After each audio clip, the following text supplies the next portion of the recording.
You probably all know about the HD versions of the Tier 2 sets that came along with the 20th anniversary event, but this was not the first time Blizzard decided to revamp old items. One of the most known cases is probably the HD rework of Gorehowl, but there are so many other examples for that. In fact, there are a lot of weapons and armor sets that got at least one revamp or multiple versions with slightly different looks in general. And I am not just talking about recolors, but about actual difference in the overall design in these items. Let us start from the beginning. Sulfuras, Hand of Ragnar was the first available legendary weapon, and as you probably know, it got an HD rework with Cataclysm. Then there's also the Sulfuran Hammer, which is needed to create the legendary weapon and is basically just a recolor without glowing effects and a bit smaller. And it makes sense to be a lesser version of a legendary. However, there's also the Fist of Omok, another two-handed mace that looks very similar to the Sulfuran Hammer. I mean, even the wounds are the same. It's just missing some spikes and the handle looks much cheaper, but overall this weapon looks like someone tried to craft a Sulfuran Hammer but failed miserably. And I think that's worth mentioning.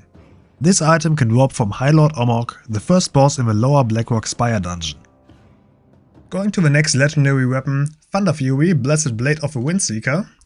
This very iconic weapon got a much more detailed version at the time of Legion, when Outlaw Rogues were able to unlock the hidden artifact skin for their Dreadblades.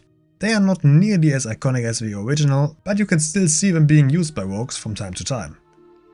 Then we have Ashkandi, the Great Sword of the Brotherhood. This two-handed sword could drop from Nefarian in the Blackwing layer, and then got a remake with Cataclysm and the addition of a Blackwing Descent raid. This version of the item was not very popular because it was much smaller and didn't look nearly as intimidating. I guess size does matter after all, and apparently Blizzard realized that too, because during the Dragonflight expansion we were able to get the weapon Ashkandur, Fall of the Brotherhood, from the Nefarian encounter in the Aberrus raid. And this sword is even bigger than the original. The handle still has the iconic dragon heads and overall it just looks great. And it comes in 5 different color variations that are still available. Technically, there's another version of this sword in the game, even though you might not know of it. If you look at the original weapon, it says the initials AL are etched on the hilt. AL is short for Anduin Lothar. I'm not deep enough into the lore to tell you how Nefarian got his hands on it, but apparently originally the dragons on the handle were lions, and Turalion is still wielding a light-forged version of it. Who knows if we can ever get our hands on it? Maybe we have to fight him at some point and can loot it. Who knows?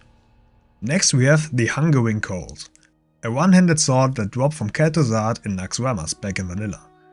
This version is mostly known as the Sword of 1,000 Troops from the South Park episode, but before that it was a best in slot item for rogues as well as protection in Fury Warriors.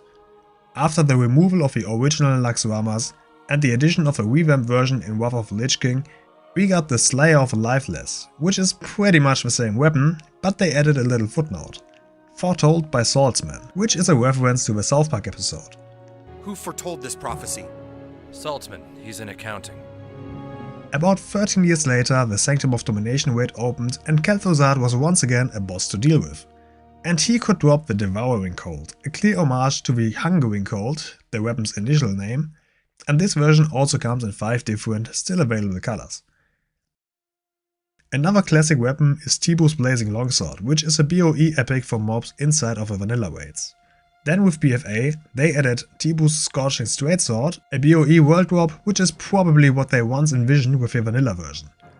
This item is much more detailed, but I personally prefer the old version, especially since you can give it some really cool colors with certain weapon illusions. Next we have Gorehowl. But before we go there, since you are interested in cosmetic items in the game, you might also be interested in my other content. I have a lot of transmog guides and shorts, mount guides, as well as videos about hunter pets, so maybe consider subscribing to the channel. That would really help me a lot. But now, Gorehowl. And you may be thinking there's only the old version and the new one, but actually I have found 6 versions of this weapon. Starting with the original version, which can drop from Prince Malchezaar, the final boss of Karazhan raid. Additionally to that, we also have the Warsong Howling Axe, which can drop from Kadidan the Breaker, the final boss of a Blood Furnace dungeon. It's basically the same weapon without spikes, a shorter edge and no glowing effect. With the Siege of Orgrimmar raid, we got Xalato, Desecrated Image of Gorehowl, which is basically an old god themed version of the axe. This weapon comes in 3 different colors, red, blue and green. Then with Legion we got the Hidden Artifact appearance for Fury Warriors. This item is only available by warriors and it definitely resembles Gorehowl in many ways. It basically just has some bones and dragon skulls added to it. It's available in 4 different colors and I used it a lot on my warrior during Dragonflight. Or at least until we got the Dawn of the Infinites dungeon, where we were finally able to get the HD version we all know and love. This item is currently pretty difficult to farm, since you have to defeat a minimum of 6 bosses, and with the loot restrictions the odds are very high that you don't get any loot at all. Bringing some other players that can also wield two-handed axes definitely increases your chances to get it, so you might want to do that if you want this weapon. And then we also have the Shadow of Gorehowl. Now this version of the weapon is only available in Season of Discovery, in the dungeon Demonfall Canyon, and can drop from the final boss, Hellscream's Phantom. To most people this will look like the regular old version of Gorehowl, but it's actually a recolor that even has a different pattern on the edge. It's a small change, but I think it's interesting they did that.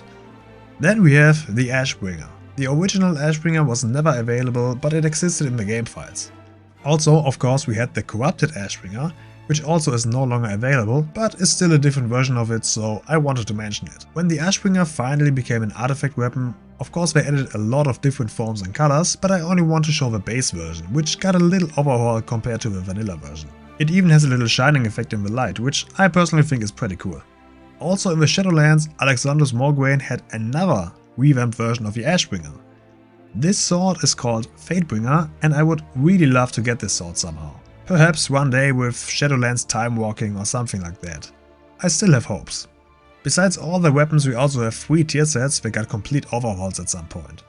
We got the tier 2 sets, which were first available in the Blackwing layer and then updated with the 20th anniversary event. I am pretty sure we will be able to get these every year at the anniversary event from now on, so if you missed it, I would not give up hope. Then we have the original tier 3 sets from OG Naxxramas and their tier 7 counterparts from the Wrath of the Lich King version of Naxxramas. They are very similar but have slight changes and of course different colors. So the original sets are still really standing out, but they are only available from a black market auction house and with some very expensive profession crafting.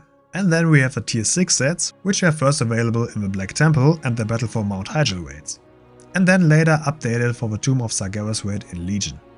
These all come in 6 different colors: LFR, Normal, Heroic, Mythic, PvP and the Mage Tower, and the PvP version is red for Horde players and blue for Alliance, but I will not show you all of them here because showing you 84 full sets here would just take too long.